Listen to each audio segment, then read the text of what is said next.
Hey guys, Luna here, and we're back with Hiveswap Friendsim. Last time we did of Text of Envy in Green. We had fun with the Cerulean Blood Edward, who dated the vampire. Now we're going on to Kuprum and Folykl, who seems to be a pair. Wandering deep into the city, you wash up on the shores of what looks like the rougher part of town. Comparatively, everything about Ontario is rough, but down here the streets get narrower, dingier, buildings are run down. Streetlights flicker, and the patrolling drones look less inclined to serve and protect, and more likely to shoot you and claim it was self-defense. You haven't seen any tracks, but if you had, this place would definitely be on the wrong side of them. Again, empathetically, you don't know what you're talking about. Everything you know has been gleaned from exceedingly painful trial by fire. But this looks like the sort of place no one cares about except the people who live here. Live there, I should say. A noisy group of trolls spills onto the streets up ahead, and you quickly duck behind a row of garbage cans. And there's the queen. You've recently become gun-shy around groups, especially since most of these guys look fancy and wearing symbols of various shades of blue. Not to generalize, but blue bloods are starting to freak you out. Everybody here messes with you, but the higher castes do it with a government sanction. These particular blue bloods all look as lost as you did several friends ago, gazing around in various flavors of bemusement and frustration. They glance nervously between each other and the looming buildings on either side.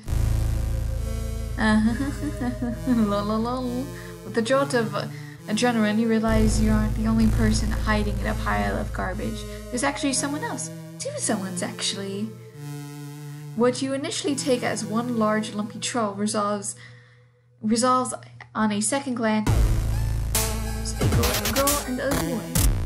The girl is clinging to the boy's back like a very greasy sloth. It looks like a pretty precarious position. In your opinion, you're recently become an expert at falling down with me. So, here's the bag, there's the body, there's a leg. Yeah, that's her hair. That's probably her leg as well. They're both skinny and stringy, but damn, you thought that smelled the garbage, but it might be them. Well, Blue's just busy living the pathetic life, walking out of their hives, strange to that trap. Idiots never see it coming. You ask if they mean the trolls on the streets. You probably should just mind your own business, but when the heck have you done that before? Also, it's nice to see someone just besides you getting mocked for once. You kind of want to join in on the mocking. Who the fuck are you? Where do you come from? Trash creature, born out of trash, Well, so much for not getting mocked. These two are probably equal opportunity mockers, though. They mock everyone, kind of like Polya had been murdered. They keep snickering. You can't help thinking you're being called out.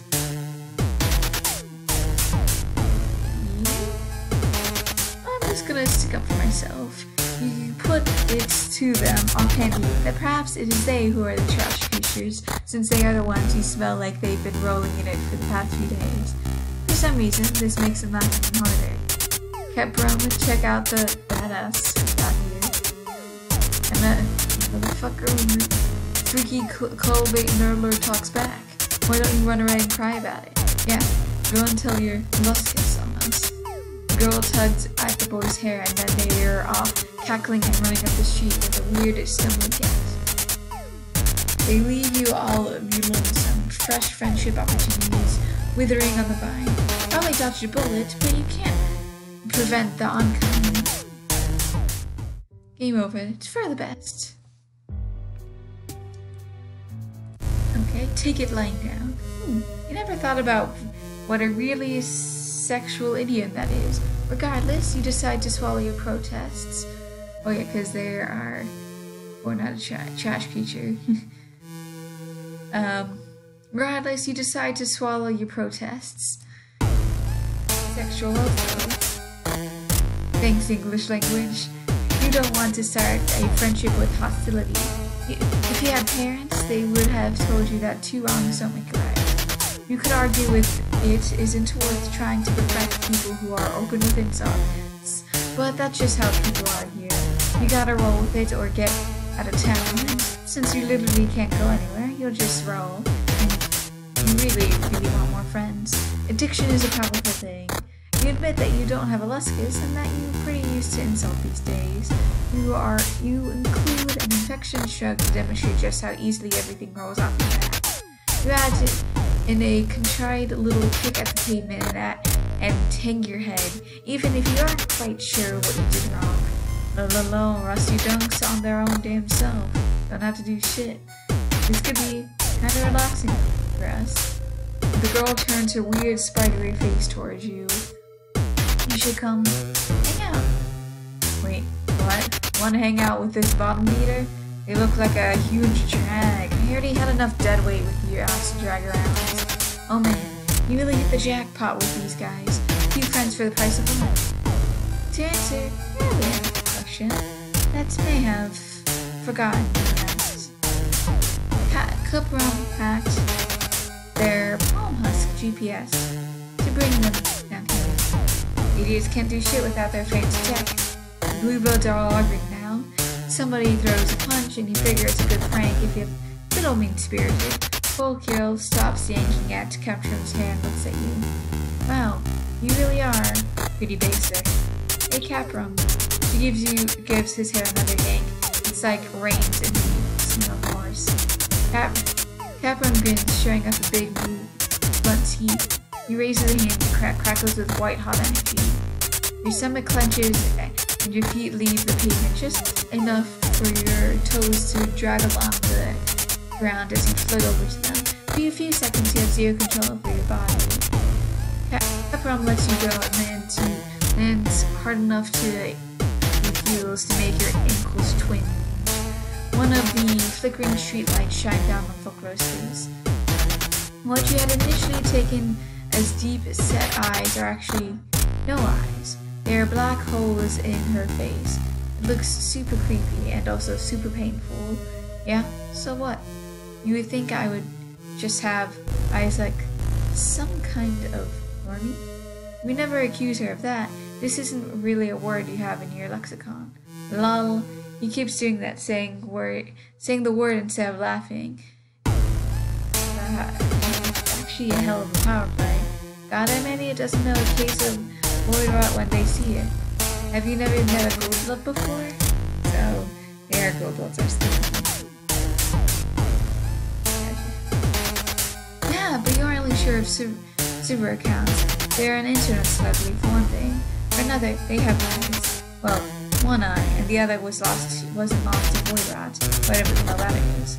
I wonder if that's why she's on top of Kuprum. He's some kind of combination of steed and seeing eye dog. Boy rot means your body doesn't retain energy like it's supposed to. It just look it up a while ago.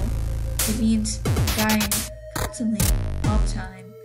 You almost point out that technically everyone's dying all the time, but you sense that this isn't the moment for fake deep fuckery. This really sounds like it blows though. You tell her how sorry you are. What do you mean, why would you be sorry? Didn't do anything. Besides, stand there, looking ugly. Idiot thinks it makes a difference.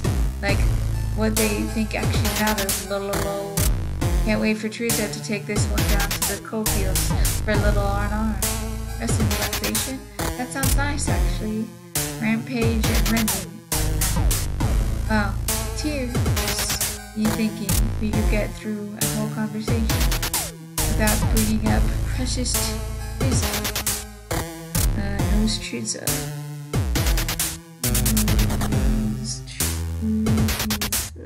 I think that was one of the other characters that we met. I love Trizza. I know. Shit. You rack your recent memory trying to figure out if you know what Trizza is or who. Trizza is basically the third member of this relationship, considering how goddamn horny you are to get her cybernetic tentacles on you. Oh, what? Is that supposed to make you feel bad? Sounds great, actually. You watch too much Eastern Ontario pornography. It'll be way better than sitting around with you, always sucking dry. This sure is something that you're witnessing right now. Here, must be that black long stuff Zebra had briefly filled you in on.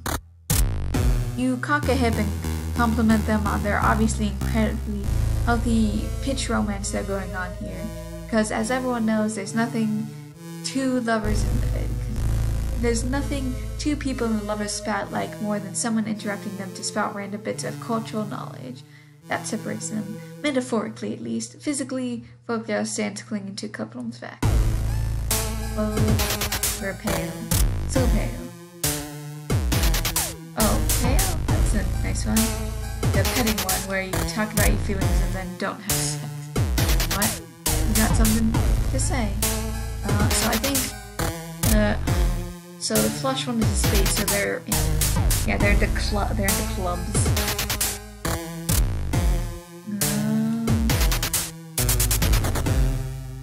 So, let's see, you guys really don't seem to have your mentioned just offhandedly, chill as hell that they maybe might have a few things they need to work on. No pressure or anything. Just this sort of stuff a couple friend does. Mention shortcomings and crappy relationship dynamics. Having friends is great. The light glitters on Kuprum's goggles, even as it's sucked into the black hole of Folykl's knot eyes. You calling me out? You coming into my hive and spouting this shit. You point out this is a trash heap. Though you don't want to judge, she might have had a trash hive. Say, figure of speech. Kind of like, go fuck yourself. Both of them look pissed, but Kuprum looks extra pissed. I know what this is. You're out to steal my girl. You really think you can give full what she needs, what she craves? It's making it sound like a fetish rather than a medical condition. I think it's both. Really want to come at me, motherfucker? The hairs on the back of your neck stand. That's how loud he yells.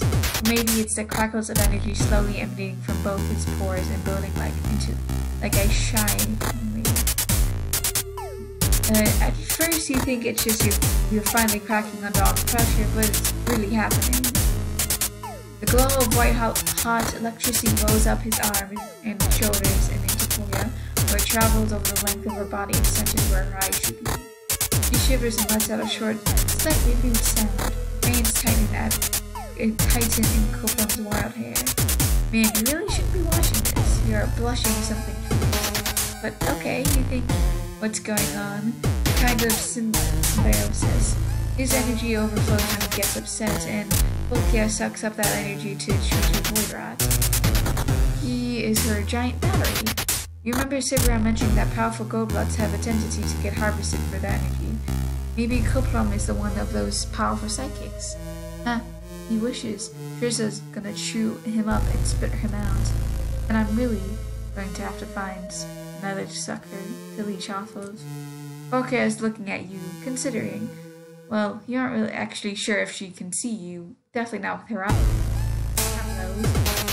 Maybe she's like a cricket. Don't they hear with those legs or shit like that? What? This guy, please. Sure. Why not? I'm getting sick of your shit anyways. Oh god, are they breaking up right in front of you? Folykl calls down Kuprum's back and starts across the filthy alley floor towards you, scribbly and bug-like. And now instead of yelling, Kuprum is snickering, extra laughter, not lulls. That's a good sign, right? It's great when friends can laugh together, especially when shit gets awkward. You think you can power me the way I need? Well, she's right. She's right in your face. She really needs to take a shower, but you don't have room to talk. It's been a long time since Checkler's absolution chat. Besides, judging someone based on their personal hygiene, shallow, right? It's what's on the inside that counts. Yeah, you're sure that's the sort of thing that makes you do. Seriously, you have so much love to give. Friend love is what you're all about. Maybe this is what all the desperation has been leading up to. The slow raising of your friendship love in order to reach its peak of unbelievable bro power. To free this young gold-blood from a codependent relationship, you've been conditioning your body, putting it through the paces, putting up the tall and shivering, bathing in metaphorical renaissance. Folykl kisses you. Wow, this is friendly. Lots of people kiss their friends. You're pretty sure. Maybe? Yeah, you're super progressive. This is fine. It's totally fine. You sort of wish that the first alien tongue you had in your mouth didn't taste like Cheetos, but you can't have everything in this life. But holy crap, you're doing it. You feel a rush of energy flow through you, lighting up your whole body and pouring into Folykl, filling up her to the brim of the power she needs, the power she craves. God, you are the best friend ever. To you. You rock. You seriously are the best. The son of fish. You feel something warm in the back of your neck. And Kuprum is giggling right next to you here. Somehow, while you're busy kissing his girlfriend, he snuck up behind you and started kissing you too. Well, Wolf just putting his mouth on you and moving his tongue around. You must be feeding psychic energy into you, which Folykl is sucking out of your mouth. They're using you like a goddamn copper wire. You could maybe be into it if you weren't behind a dumpster, and if you were looking for anything more than some good old-fashioned wholesome friending. Kuprum, fuck off, don't help. You aren't involved in this. Kuprum is still laughing, and he's added, like even less when they're pressed against your neck. He sips back and the flood of energy lets up. You go from feeling like a light bulb to feeling like a steadily deflating baby. Folykl kisses you again. It still tastes like Cheetos, but also dying. Like your entire body has been placed in each segment, and a giant is squeezing down. Your muscles twitch and drool drips out of your corner of your mouth. Folykl must be the only thing holding you up, because when she steps back, you stop to your knees, then go down on your side. The fall is broken by some old long fruit. Cool. Folykl stands silhouetted against the street lights in all of Lucy glory. Thanks, Normie. That'll hold me for maybe like the next 15 minutes. A fog closes in on you as you lie on that filthy pavement. Is it the fog of death or just impending unconsciousness? You don't know. One thing for sure though, it's not a fog of impending friendship. Game over. That was definitely one of the more interesting ones. You guys see, instead of saying that they have a bad relationship, let's say that you guys seem like you have a wonderful, stable relationship. Right. Glad you understand. You don't feel great about this. It's not cool to tell lies, especially not when you're to your new friends, but it's also not cool to your rad new friends relationship, especially when you don't know how the heck any of this stuff works. Honestly, you should probably come up with some sort of mnemonic for just how little you know anything at all. You don't know what that means. YDKWTM. No workshop. Well, you actually seem okay. Obviously a huge normal freak. Okay. You wonder what kind of people Kuprum has been hanging out with if he thinks you look normal. At this point, what? Dressed in a bathrobe, sunburned, slathered in spinkly lotion, and probably a bunch of other stuff you can't really remember right now. His friends must look really wild. You hope whoever these friends are will be your friends too. You aren't too picky about looks. The group of blue buds are out on the street. Maybe they could use some friends too. You're getting the vapors at just the thought of all these potential connections. You start around the dumpster to find out. Kuprum grabs the back of your shirt. Where do you think you're going?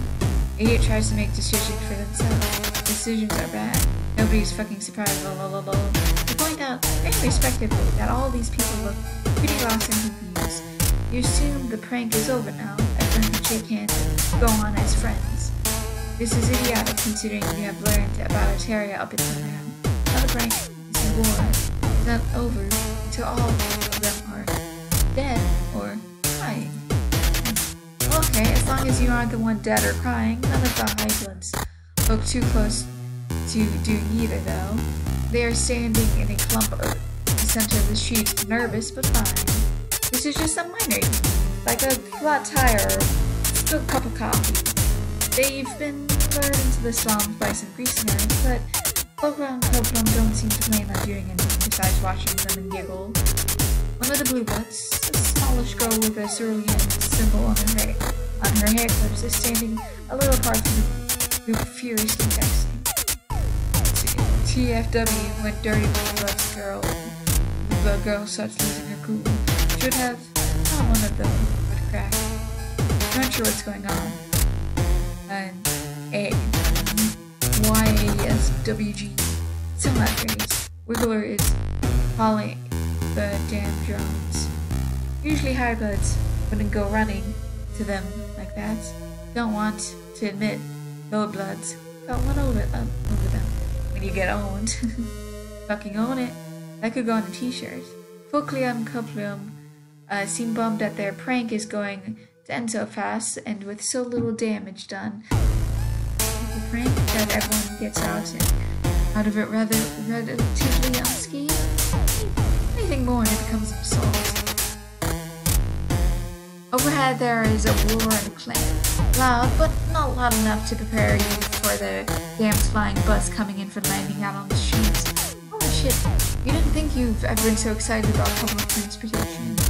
You're confident that continuing your ramble across this alien world is the best thing for you, but gosh, it would be nice to rest your feet for a little while. Even better, none of the trolls getting on the bus seem to have any money or travel passes. Perfect. You don't have any of those things either. You start around the trap hall again, and this time 2 pairs of hands grab onto the back of your shirts. Dude, where the hell are you going? You quickly explain that you want to catch the bus before it takes off. You have no idea how long it will be before another one arrives. Folykl and Kuprum look at you like you're crazy. Well, Kuprum looks at you, and Folykl looks kind of off over your shoulder. Can you call it looking if someone doesn't have eyes? Listen, I know we make jokes about the intelligence of everything around us. There's something that you're actually mentally handicapped. You can't just get on a chartered scuttle with me. That's for cerulean enough. Maybe teal if they got a death wish. This damn emo spectrum thing again. Really need someone to sit you down and explain exactly how this works, preferably without calling you an idiot the whole time, or hitting on you. It just seems so arbitrary.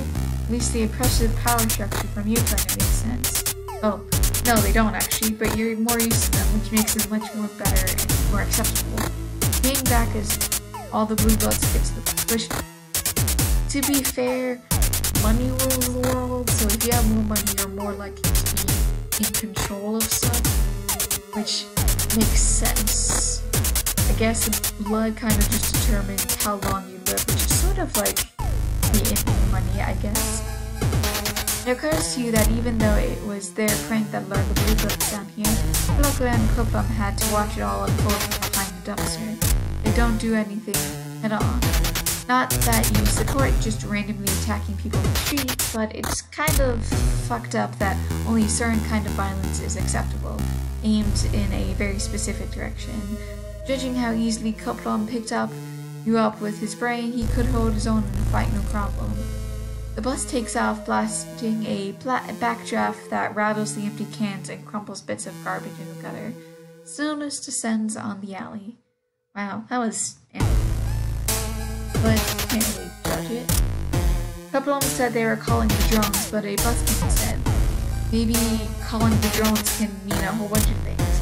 Like calling 911 can be to report a robbery or assault, or someone said or that's what you think until you hear the distant but quickly closing pound of back footsteps. Fuck, time to go. Folykl wraps his arms more securely around Kuprum, and he takes off, like literally takes off. At first you think he's wearing those shoes with the little wheels on the bottom, the kind kids wear to crash into stuff at the mall. But no, he's hovering half an inch off the ground. You have to run to keep up with him, and your steps are distressingly loud on the knees. A familiar weightlessness shoots through your limbs, settling in your guts. Energy crackles around you, picking you up off the ground and pulling you along behind them. It's enough power to float both of you at once, all while carrying his girlfriend on his back. You don't know much about psychics, YDKMAP, but that's pretty damn impressive. The three of you round the corner, you figure out all about being impressed because you're too busy freaking the fuck out. We're busy worrying about the drone coming from behind you that you did not consider the possibility of one closing in front. This one is smallish, but it's still a lot bigger than you. A lot spinnier and a lot more endowed with dangerous lasers. And it's focused on the three of you instead of someone else. You, Folykl, and Kuprum make a similar noise. It goes a little bit like... The smash at the end comes from Kuprum picking all the three of you up with his brain and tossing you tossing you just as the drone shoots the laser out from its torso. It blasts the pavement where you've been standing into craggy, smoky chunks. You tumble feet over ass into the alley wall. A concerning pain twinges through your healing ribs, but are just so used to injuries that at this point, he barely wins. What's more concerning is Folykl. The blast rips her off of Kuprum and sends her into the opposite direction against the alley wall with you. She neatly curls into a ball like a pill bug with a lot of hair. She doesn't respond when you ask if she's okay. You aren't sure if you should touch her. You shouldn't move injured people, right? Especially not one injured with void rot. I'm fine. I'll live. Oh fuck. The drone had coming in your direction, so Kuprum's and surprised it did. It moves altogether way too fast for something that size. Although, aren't big things supposed to be slow? That's what video games taught you. Video games wouldn't lie, would they? Shit, hell, you've come all this way, dodged so many dangers, made so many friends, now you're gonna get lasered by some huge spiky robot monster thing. Are they even robots? They kinda look organic, but so do you, like, the couches here. But you digress. It's going to kill you. But instead of dealing you a quick fatal blow, the drone stops in the center of the street. Its big, ugly head swivels toward Folykl. Oh god. Is it possible you found someone more culpable than you are?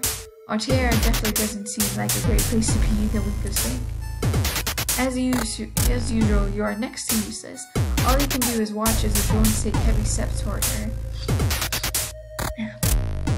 You kick a nearby trash can, shout, you make as much noise as you can trying to draw its attention. Once you have it, you aren't sure what you're going to do with it, but you aren't worried about that right now. The drone grinds to an uncertain halt. Its head slowly turns for you, and back to Folykl. You can't make up its mind. To go for a void rat or a noisy asshole. You look around for refuge about frozen indecision. There's nothing here but empty bottles and tiny pieces of concrete. You really are a worthless wreck. Your new friend is about to get stomped or blasted or kicked with a giant metal leg, and all you can do is hop around like a maniac and smack the trash. Fuck. Luckily, for once, you aren't the only one here. Your new friend already has a friend. You're really friend crashing here. Kuprum doesn't screw around. He rises up on a wave, crackling power, attacking the drone by, well, basically just by putting his hands on its big ugly head and discharging as much energy as possible, applying whatever brain stuff that they had. You try to be at least a little bit useful and drag Folykl out of the way of the drone as it falls, but it doesn't fall, it just shuts down. The evil red glow of its eye dies and goes still. It becomes just a giant ugly statue of an alien robot in the middle of a filthy street. Folykl drops like a rock, and before he's even out of air, he's on his way to Folykl. He shoves you out the way. Fol, are you okay? Please say that you're okay, what the fuck lol. Folykl buries her face in Kuprum's chest, her two little fists cling tight to his arms. Her shoulders rise and fall. She's taking huge breaths like she can't get her lungs to work right. Do trolls even have lungs? Call them something weird respiratory sucks. Breathland sucks. I forgot about that. I'm fine, idiot. Yeah, it's not combat all ready to go. Concerning appreciation of your loved ones, well, you can before big middle monster comes and squishes them. But sitting here watching Kuprum hold Folykl like he's never wants to let her go. Well, all your snideness drains into a puddle at your feet. You don't know them. You don't know their life. Their relationship might not be the healthiest, but honestly, whose is? You seem to really here and back at home. Hey, you okay, Dork? Yeah. Oh yeah, thanks to them. Hiveswap Friendship! And with that, we're gonna end this here. I hope you guys have a good day, night, week, months of your lives, and may the stars forever guide your path, wherever it might lead you into the future. Bye-bye.